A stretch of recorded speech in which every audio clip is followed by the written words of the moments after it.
de retour pour le e-commerce Connect en direct depuis le Shack à Paris. Rebonjour, bonjour aussi à vous qui êtes présents sur place dans ce salon sport. Je suis avec Didier Mayer. Bonjour. Alors, vous allez parler dans quelques instants de bien plus qu'un site e-commerce, un écosystème digital au service de votre croissance. Tout à fait, un thème très vaste qui va d'ailleurs faire écho à pas mal de choses qu'on a déjà évoquées ce matin. Donc il y a un fil conducteur, donc c'est très très bien. C'est ça, ça va dans un sens. Vous interagissez de plus en plus, c'est bien. Je vois que vous prenez un petit peu le pas chez vous. Vous avez un chat à disposition, n'hésitez pas à l'utiliser. Je le regarde et je pourrai poser vos questions du coup à Didier pour qu'il puisse y répondre. Pareil pour vous qui êtes présents bien sûr ici dans le salon sport à la fin de la présentation. Didier, je t'en prie, un sujet vaste, pas mal de choses à dire. Merci, merci à vous toutes et tous d'être présents, c'est un plaisir d'être parmi vous. Merci à tous ceux aussi qui sont en distanciel de suivre l'événement. Alors j'aime beaucoup ce titre, pourquoi ? Parce que vous allez comprendre qu'on va parler de e-commerce, mais on va aussi parler de ce qui est l'e-commerce aujourd'hui, de ce qui va devenir aussi dans les prochains temps, et on va voir aussi en quoi notre métier a changé. Alors pour que vous puissiez aussi mieux comprendre et contextualiser la nature de l'intervention, je vais d'abord, c'est un peu inhabituel, mais vous parler des clients avant de vous présenter la société dans laquelle j'ai le plaisir de travailler. On a un métier initial qui est de créer des sites e-commerce et on travaille pour des TPME, des PME et des ETI. Typiquement, si aujourd'hui vous commandez le Steampod de L'Oréal chez Airstore, qui est le plus gros revendeur en fait de L'Oréal en France, vous êtes sur le CMS, donc un outil de gestion de contenu qui est Nuoxatis. Donc le site en tant que tel a été conçu avec notre technologie. Pareil, si demain vous allez commander un pot de fleurs pour décorer votre terrasse de jardin, votre piscine ou un VTT pour les amateurs de sport extrême. Donc c'est le type de client que l'on a l'habitude en fait d'adresser et que l'on accompagne depuis des années sur la partie B2C. Et là, c'est très intéressant. D'ailleurs, ça fait totalement écho à ce qu'a dit le précédent intervenant. On travaille de plus en plus, c'est une tendance très forte du marché sur la partie e-commerce B2B. Pour plusieurs raisons. Primo, parce qu'en effet, les entreprises industrielles ont des gros besoins pour se digitaliser. Typiquement, vous connaissez les glaces Amorino. La plupart des franchisés, pour pas dire quasiment l'intégralité des franchisés, passent leurs commandes en fait à travers un système qui est bien plus performant que l'EDI et commandent les crèmes glacées en fait pour les réassorts à travers notre système. Idem pour ma Brinks. Vous connaissez aussi la Brinks qui transporte les fonds. Ça, c'est tout à fait en cohérence. C'est ce que disait le précédent interlocuteur. Quand ils sont venus chez nous, ils voulaient en fait digitaliser leur process de commande et gagner en productivité. Et donc en fait, le fait de mettre en place un site e-commerce B2B, pour eux, c'était un moyen d'optimiser la supply chain. Et donc, ils ont économisé X%, je ne peux pas vous le dire, mais des sommes assez très importantes, vu la taille en fait de la société, pour optimiser tout le processus de traitement de commandes. Donc, ça va bien au-delà, en fait, bien sûr, des perspectives initiales du B2C. Le e-commerce B2B est un élément extrêmement important. Alors, pourquoi je vous dis ça ? Parce que justement, on a à peu près 20 ans d'expérience. Notre CMS a été lancé sur le marché il y a quasiment 20 ans. On a eu de cesse de le développer et de l'adapter aux exigences du marché. Et aujourd'hui, on est une équipe de 130 experts. Donc, on crée des sites. Mais on s'est bien rendu compte que, c'est pour ça que d'ailleurs qu'on va parler d'écosystème aujourd'hui, qu'au-delà de la création du site, pour réussir sur Internet, il faut maîtriser l'écosystème. Et l'écosystème, il est très vaste, donc je vais faire un focus sur 3 points, sur la visibilité, sur la gestion des flux et sur une petite partie sur la stratégie, mais aussi sur la partie dont vous allez pouvoir travailler la connexion ERP. Donc je vais faire un focus sur ces 3 points. Mais ça fait aussi écho à la façon dont on est nous-mêmes structurés. On a une équipe stratégie digitale. On a une quinzaine de référenceurs, mais qui font aussi bien du social media, donc de l'achat d'espace publicitaire sur Facebook, sur Instagram, et qui gèrent en fait la visibilité sur Google. Je vais vous en parler. On a une équipe bien sûr de web designers, parce qu'un site fonctionnel c'est très bien, mais il faut que l'image en fait et la façon dont le site soit en capacité de séduire. On parlait aussi du X à la plénière ce matin, vous donne les moyens d'optimiser vos taux de conversion. Et on a une équipe bien sûr de R&D, parce que la grande tendance c'est plus forcément d'être dans la bataille entre l'open source et le SaaS. On parle beaucoup d'open SaaS. Nous sommes une solution SaaS. mais qui est ouverte en fait, et on fait du développement sur mesure pour des clients qui veulent un configurateur. Le site de Commensal, par exemple, vous pouvez monter votre vélo pièce par pièce et ça vous permet d'avoir le vélo de vos rêves avec, comment dire, un configurateur développé par notre équipe de R&D. Et on a une équipe aussi, je vous en parlais, qui parle aussi de connexion sur la partie ERP. Alors, la petite histoire, c'est qu'on a été racheté il y a 2 ans par le groupe CMA-CGM.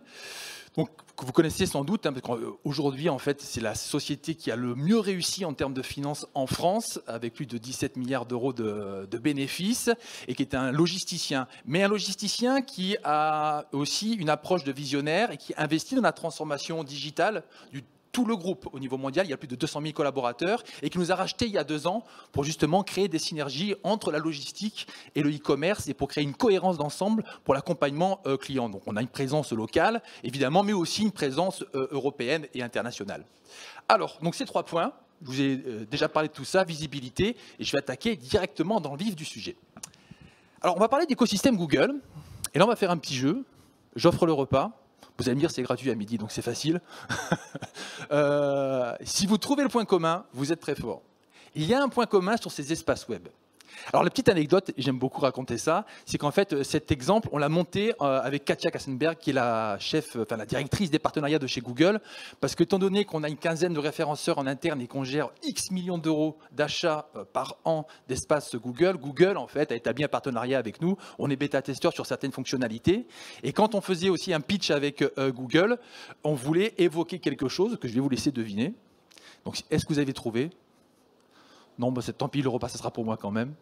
Alors, qu'est-ce qu'il y a dans la tête d'un internaute ? Regardez, demain, vous allez sur Thibaut InShape pour vous faire un corps de rêve pour l'été, pour vous entraîner à faire des pompes. Vous regardez entre midi et 2 une vidéo de chat et de bébé. Bon, ça, c'est quasiment un phénomène socioculturel. Ou vous allez sur un site d'information, ça aurait pu être Le Point, l'Express ou Le Monde, un site d'information généraliste. Et là, vous pouvez voir en fait des encarts publicitaires. Le point commun, je vous passe rapidement, c'est que tout ça, c'est des sources non pas de trafic, c'est des sources de conversion. C'est des espaces web sur lesquels on a été chercher du trafic pour un opticien qui travaille chez nous. C'est un opticien du réseau Atoll, hein, que vous connaissez très certainement, et qui a plusieurs magasins physiques. On parle beaucoup de Figital, d'Omnicanal et ainsi de suite, et qui a aussi une très grosse activité web, et on a la chance de l'accompagner depuis quelques années sur son développement Internet. Donc le site a été construit avec notre CMS, mais on va bien plus que la construction du CMS, on l'accompagne sur sa stratégie d'acquisition digitale. Et typiquement, en effet, en in-stream sur YouTube, pour quelqu'un qui était en train de regarder un exercice d'abdominaux, on a été prendre un client qui est venu faire une conversion, un achat sur les paires de lunettes Ray-Ban Nina dont je vais vous parler. Idem pour quelqu'un qui était sur la montagne, on est venu le chercher. Alors ça, vous allez me dire, c'est possible comment ? C'est possible, encore aussi un extrait des supports Google, parce que l'écosystème Google aujourd'hui est extrêmement complexe, parfois critiqué aussi pour des raisons d'éthique. Les débats sont très intéressants à suivre, parce qu'en effet, la data que Google va récupérer à la fois sur Android, à la fois, bon, il y a le cookieless en ce moment qui fait un peu débat, on pourra en reparler aux questions, mais sur l'ensemble de l'écosystème Google permet à Google de faire du profiling et avec le machine learning, de comprendre quelle est votre intentionnalité aussi.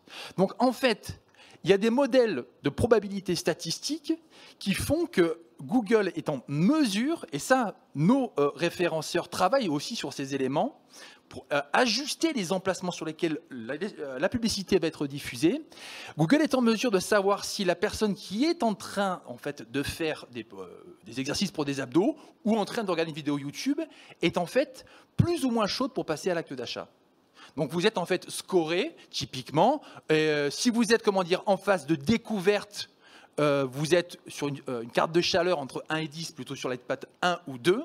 Lorsqu'après vous commencez à faire un certain nombre d'actions sur Internet, Google est après en mesure, grâce au machine learning, de comprendre que oui, là, vous étiez vraiment susceptible, c'est une question de probabilité bien sûr, de faire ce type d'achat.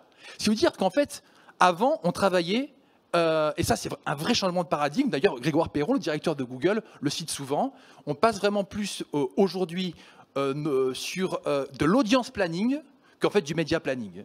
Donc en fait, on cherche des typologies d'utilisateurs sur un certain niveau de chaleur en termes de potentiel pour passer à la conversion, et le machine learning va aller chercher ces personnes. Alors, il y a dans cette optique une façon de comprendre en fait quel est le parcours client typique. En ce moment, on parle beaucoup de awareness, c'est-à-dire le fait de travailler justement le branding et d'aller faire des campagnes publicitaires, de l'achat d'espace, que ce soit sur YouTube ou sur Insta ou Facebook Ads. C'est le même principe pour justement favoriser la découverte et amener le client à découvrir l'univers de marque. On ne part pas forcément sur les conversions. Après, bien sûr, quand on rentre en considération active, là, vous tapez les Ray-Ban Nina sur Google. Là, évidemment, vous déclarez de manière extrêmement claire, quasiment dans le marbre, que vous êtes intéressé par ce type de produit. Mais ce qui est intéressant, c'est qu'en fait, c'est itératif, les étapes entre l'awareness et la considération. D'ailleurs, je me décale parce que du coup, hop là, c'est du sport. Il y a, comment dire, cet encart que j'ai pris sur une étude qui est fameuse, que vous trouvez sur Think by Google, qui est l'esprit middle, en fait, qui montre qu'en fait, entre l'exploration et l'évaluation, c'est des cycles itératifs, et que ça va nourrir le machine learning pour essayer de mieux, en fait, trouver l'internaute au moment où il est le plus apte à rentrer, comment dire, dans le cycle de conversion. Alors, pourquoi on dit ça? Parce que ce matin, on parlait aussi dans la plénière des marques, bon, on parlait de Jim, c'est très bien, de Noroto, et c'est vrai qu'après, ce qui est important, c'est d'être à l'étape de la découverte et du branding dans l'esprit du consommateur. Et on a beaucoup de clients, parce que nous on travaille quand même pour des PME qui sont très héroïstes en fait. Ils veulent du ROI, ils veulent du chiffre d'affaires, donc on est plus sur des étapes de considération proprement parler, et nous on les pousse en stratégie digitale à faire de l'acquisition même au niveau de l'awareness et du display. Le display, c'est très parfois critiqué, ou l'in-stream sur Google. Donc là, j'ai pris un exemple, en fait, dans le compte Analytics, pour montrer à ce client, qui vend donc des Ray-Ban, mais aussi des lentilles progressives, peu importe, que le display était un excellent passeur. Donc c'est un peu comme l'équipe de foot, vous avez les passeurs, vous avez les buteurs. Un buteur, alors je ne suis pas très foot, mais je trouve que l'exemple il est assez parlant. Le buteur ne peut pas, quelque part, amener son équipe à la victoire s'il n'a pas une bonne passe. Et là, le display, ça c'est très intéressant, a permis 2 visites sur le site, après l'internaute est sorti, puis après 2 liens commerciaux, puis après il est revenu en résultat de recherche naturelle, il a fini par revenir d'abord en accès direct, avant de finir en effet par un lien Google Shopping et de passer à l'acte de conversion. Donc là, le gérant de Crocodile Eye peut me faire plusieurs réflexions. Il peut me dire, oui, en fait, quelque part, le client, je l'ai payé 5 fois. En effet, avant d'arriver à la conversion. Mais aussi, ce qui est très intéressant, c'est que sans le display, il n'y aurait pas eu la probabilité, enfin une moindre probabilité, que le client passe à la conversion globale. Parce que ce qu'on constate souvent, c'est que lorsqu'on travaille sur le awareness, on a une augmentation aussi de la mise en favori et donc des accès directs qui augmentent sur Google Analytics. Donc c'est excellent de travailler ces étapes à la découverte, parce que sans la découverte, après on n'incite pas en fait l'internaute à revenir pour passer à la conversion. Et pour répondre au client sur le fait qu'il évoque, oui mais ça me coûte plus cher, ce qui est très intéressant, c'est qu'on est en mesure aussi d'analyser l'évolution du panier moyen selon la longueur en interaction. Et là c'est assez génial, parce qu'en effet son panier moyen, la petite paire de lunettes en fait typique qui va être à 80 €, là 79 €, parce qu'on a à peu près 500 000 €, je ne vous donne pas la période pour des raisons de confidentialité, mais 500 000 € de chiffre d'affaires pour 6 236 conversions, ça nous fait un panier moyen de 80 €.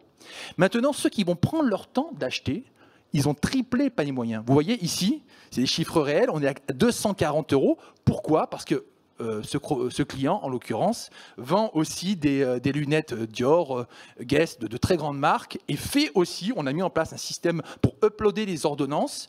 Donc, ce qui veut dire que même si vous êtes remboursé par la sécurité sociale et ainsi de suite, le panier moyen va être, au moment où vous allez sortir la trésorerie, de 500, 600, 700 €. Donc, vous êtes beaucoup plus, comment dire, réfléchi dans l'acte d'achat, et donc il a aussi, comment dire, fallu le convertir sur plus de temps et plus d'interactions. Donc ça, c'est intéressant. Alors, pour finir sur cette diapositive, parce que je pourrais y passer des heures, ce qui est intéressant, c'est de voir que oui, lorsqu'on met en place ce type de campagne, en maîtrisant l'écosystème Google et le machine learning, on est capable de donner aux clients des éléments qui le rassurent sur sa capacité à convertir, même sur des sources qui sont de la découverte. Ça, c'est un premier point.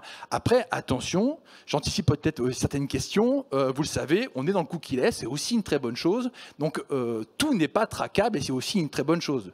Donc, on voit souvent une chute du trafic mesurable parce que maintenant, les internautes choisissent de ne pas accepter les cookies et de ne pas être traqués.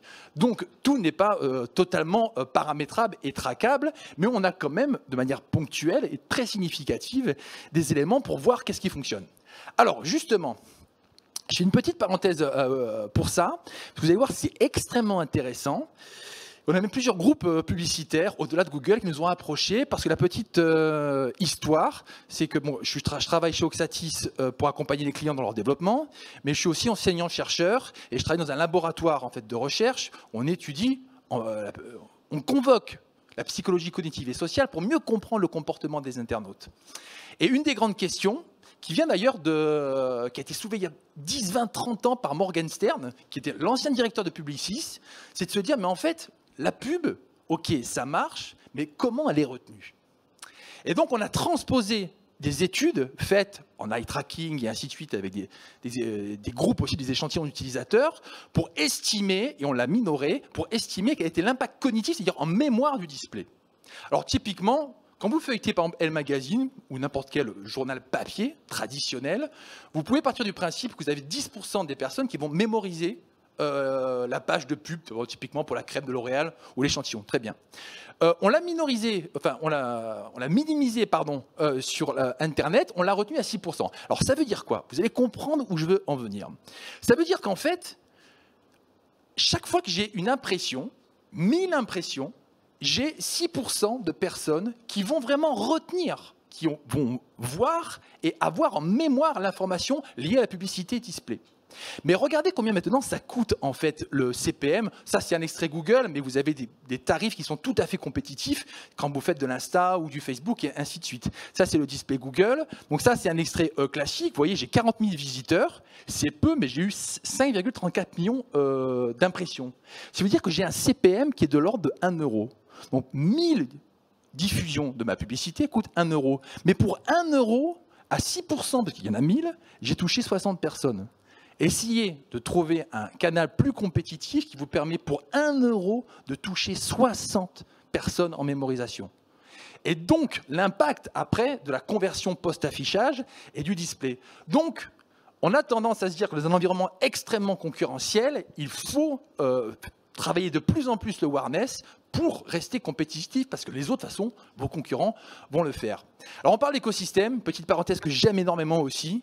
Vous l'avez reconnu. Alors, notre graphisme est un peu assombri. Il était plus au centre, mais à gauche, c'est Darwin. Pourquoi je parle de ça? Parce qu'on a l'habitude d'accompagner nos clients, et on en a un peu moins de 10 000 actuellement, pour leur dire que, bien sûr, il y a une expérience, on va les accompagner, mais il ne faut jamais avoir la prétention, et je pense que n'importe quelle agence digitale qui se respecte ou expert du e-commerce pourrait vous dire qu'il va tout faire parfaitement dès le début. Donc, typiquement, quel est le format publicitaire qui fonctionne le mieux?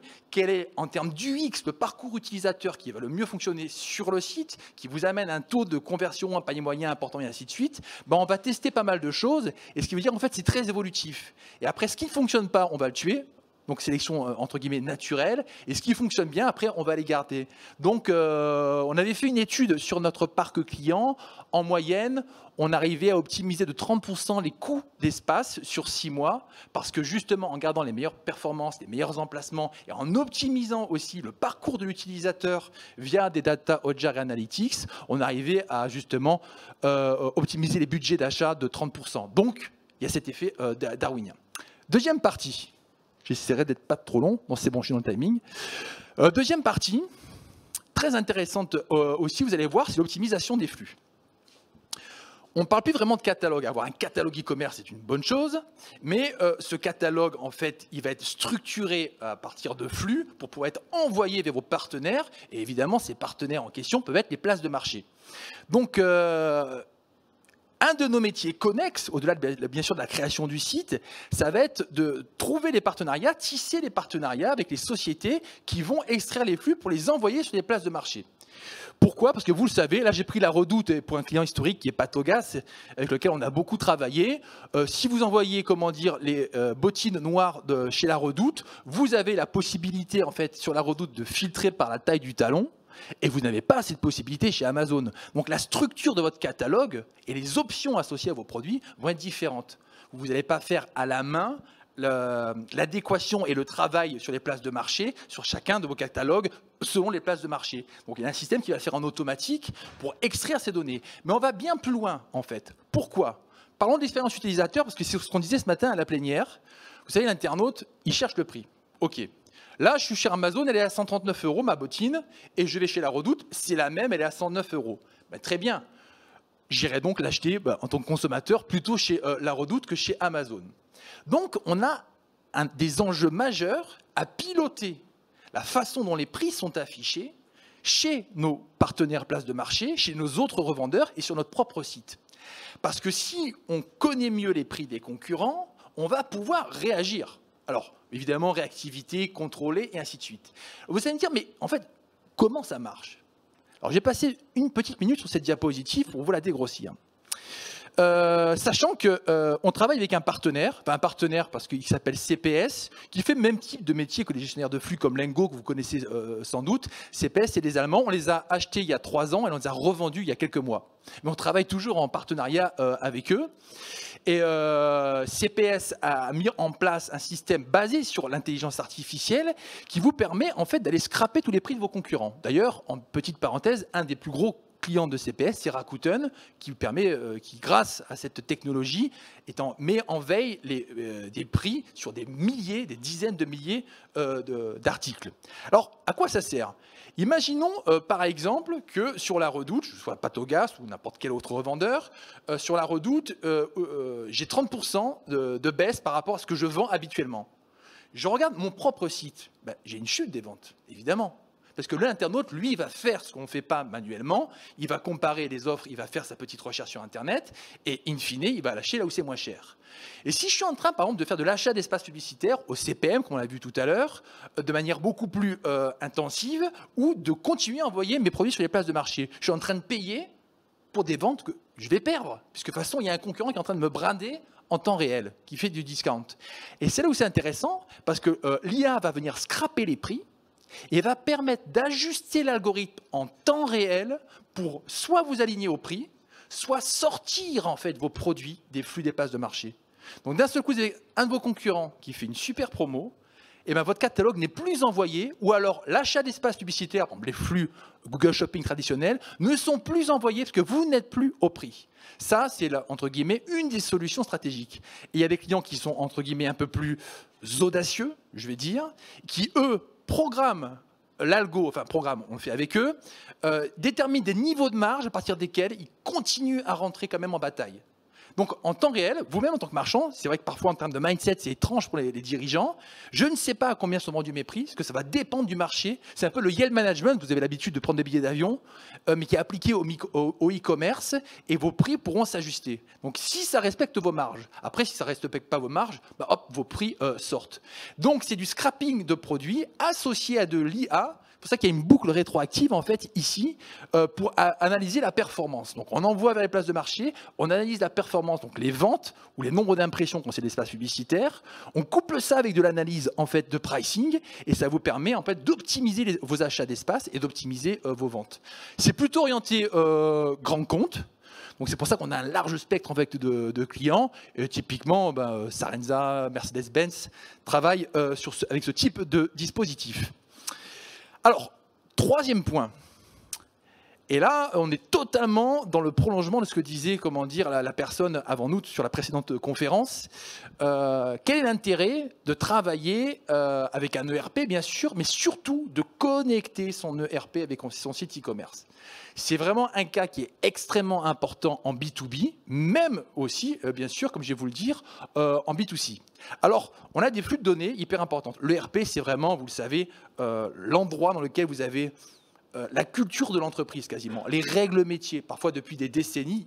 Le précédent interlocuteur parlait de legacy. Nous, on va faire un audit en fait, de cet ERP. Alors chez nous, pour ne pas citer, c'est Emeric.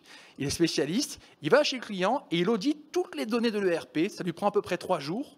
Donc il y a 3 jours d'audit, mais il va se dire, tiens, voilà, ces données qui vont devoir aller sur le catalogue e-commerce, il faudra rajouter des champs pour faire des descriptions longues pour envoyer vers les places de marché, il faudra rajouter des champs typiquement pour changer tous les titres de produits, pour que ça corresponde mieux à la structure du site. Donc il y a une réflexion, parce que l'IA ne fait pas tout. La réflexion qui va consister à se dire comment je vais nommer les produits et les ranger dans l'arborescence, tout en respectant les flux vers les places de marché et en ayant des catégories qui soient SEO friendly aussi pour Google, c'est un vrai job. Donc là, il y a de la matière grise, 3 jours d'audit, et après, on connecte en fait le site e-commerce à l'ERP.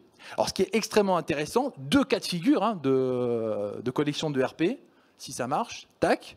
Willems, qui lui, un petit peu d'ailleurs comme la Brink's, quand je le disais tout à l'heure, voulait vraiment optimiser les flux et la préparation de commandes.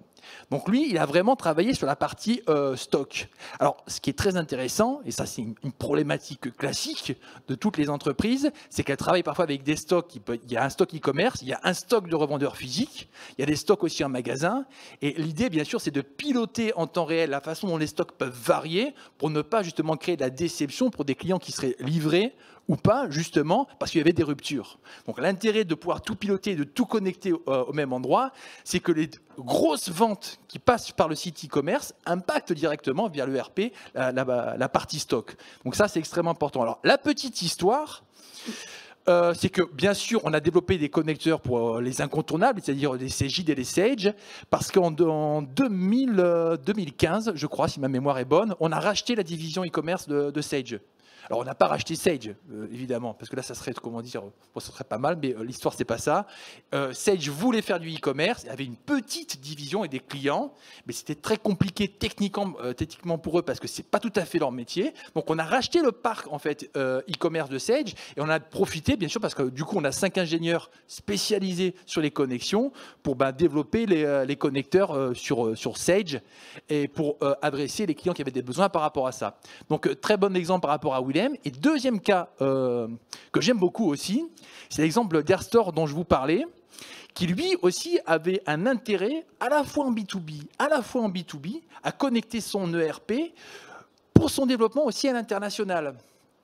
Typiquement, c'est un gain de productivité.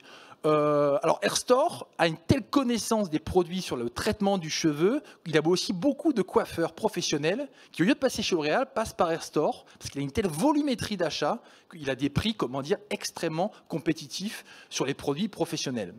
Alors, bien sûr, le B2B, en B2B, les professionnels, les salons de coiffure pourront commander typiquement des pigments ou des façons de colorer le cheveu que l'internaute particulier n'a pas le droit d'acheter, parce qu'il y a des produits qui sont un peu toxiques à utiliser comment dire, pour les néophytes. Mais lui, il avait des grosses demandes justement sur ce type de produit, typiquement en Belgique. Mais en Belgique, dès que vous passez un certain seuil en fait, de volumétrie de commande, vous passez sur des seuils de taxes qui sont différents. Donc comment en fait mettre en place un moteur de taxes évolué qui comprenne l'origine des commandes en B2B ou en B2C et qui applique les bons moteurs de taxes, qui renvoie ça à Sage et qui permet au comptable de faire son boulot juste en vérifiant l'écriture plutôt que de passer 3 jours à vérifier les écritures. Et ça, c'est une problématique donc, qui est liée totalement à la productivité et au gain de temps énorme qui est gagné grâce à ce type de fonctionnalité. Donc très belle histoire pour Airstore. Et après, bien sûr, la partie multitarif. Alors, on va finir. C'est très vaste, hein, j'aurais pu passer encore une demi-heure parce que j'adore là aussi la partie ERP. Mais on va finir par un point qui me semblait essentiel. Quand j'ai préparé la conf, je me suis dit, je vais peut-être accélérer un peu sur certains points, mais je veux impérativement terminer par ce qui me semble être absolument crucial et qui fait écho à ce qu'on a vu dans la plénière, c'est-à-dire un peu la partie stratégique et le branding. On a même, depuis quelques années, parfois pris la casquette dans la progression de notre histoire en tant qu'aussi agence de com. Alors, agence de com, c'est quoi? C'est-à-dire qu'en effet, connecter, faire de l'opérationnel, acheter des espaces publicitaires, faire des campagnes, optimiser l'UX, ok, bon, ça c'est notre job, je vais dire, du quotidien. Mais au-delà, ce qu'on demande souvent à nos clients, c'est de nous faire un pitch. Si vous étiez investisseur, enfin, si vous demandiez un investissement, si l'exercice que vous faites peut-être dans votre boîte, dites-moi en 2 minutes quels sont vos facteurs de différenciation, comment vous vous positionnez sur le marché, c'est quoi l'histoire de la marque en fait.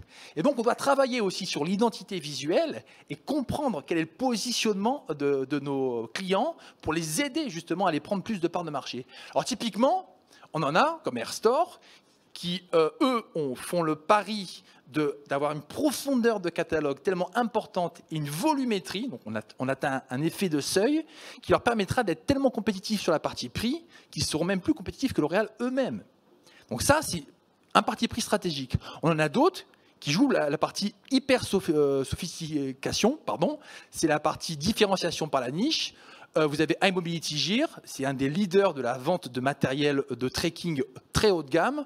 Demain, vous allez acheter une tente à 500 € pour dormir à moins 20 degrés pour un trek en Annapurna, c'est là-bas. Lui ne vise pas, le touriste qui va chez Decathlon, en fait, pour une tente d'un week-end.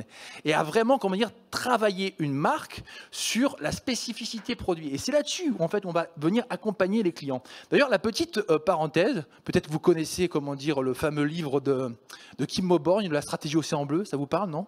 Alors, super petit bouquin, l'Océan Bleu, on en mange très souvent, d'ailleurs dans toutes les bonnes écoles de commerce qui se respectent, on parle de ça. C'est vraiment trouver la matrice qui fait qu'après, vous allez pouvoir, de manière extrêmement simple, trouver le point qui fait votre différence. Pourquoi on achète chez vous et pas ailleurs? C'est le cas aussi typiquement des Jardins de la Comtesse. Alors ça, c'est une petite boîte, mais qui fait un carton absolument à l'international parce qu'elle vend en fait la philosophie de la France, l'état d'esprit. C'est des paniers pique-nique.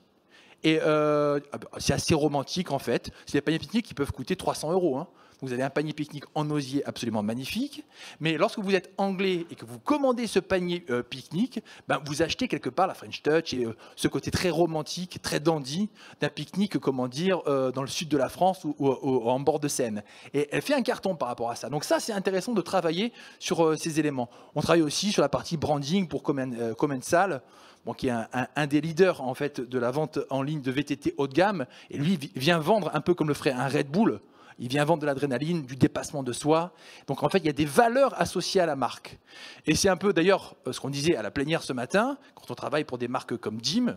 J'aimais beaucoup son intervention, ou même Noroto, ou alors Tape à l'œil. Ce qui est important, c'est le travail lié par rapport à la marque qui crée la fidélisation. Donc on devient de plus en plus aussi des éléments qui, à 360, intégrons cette réflexion pour pouvoir mettre notre mécanique opérationnelle au véritable service d'une stratégie. Et donc nos équipes se sont hyper spécialisées. On a vraiment des personnes qui vont réfléchir à la stratégie, des personnes qui vont faire de la gestion de projet, des personnes qui vont faire la connexion, des personnes qui vont après mettre en place le design du site. Et c'est sur cet environnement à 360 qu'on arrive à accompagner au mieux nos clients. Donc, et c'est là-dessus que je voulais conclure. Avant, on faisait des sites e-commerce, en effet, et maintenant, en fait, on conçoit vraiment des dispositifs qui sont interconnectés les uns avec les autres pour accompagner nos clients vers la performance. Que ce soit d'ailleurs en B2B et en B2C. Donc, on est vraiment sur le côté à la fois transverse, mais vision à 360. Est-ce que j'ai respecté le timing, grand chef ? Très bien, et il reste même du temps pour poser 1 ou 2 questions si vous le souhaitez.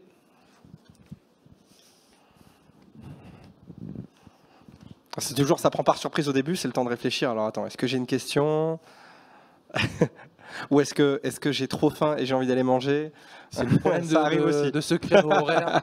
C'est que l'estomac parfois prend le pas sur l'envie de poser des questions.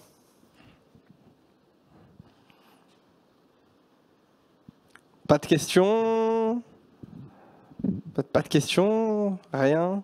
Ok, très bien. Bon, en tout cas, c'était super intéressant. Mais merci. Et très passionné. Hein. Moi, j'apprécie ça.